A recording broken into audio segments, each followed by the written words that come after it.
Pwede mo namang ibenta sa akin yung pinagpalitan mo pag nagpalit ka na agad. Bakit? Binibili ba yan? Ha? Binibili ba yan? Ha? Magkano ba? 500 yung dalawa.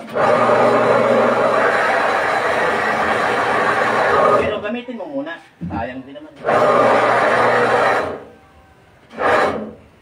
Hindi naman kahit gamitin, may bibinta mo pa sa akin kasi papantayan. Papantay pa yan. Okay, pantay. Maganda yung pantay ang nilalagay ng mga.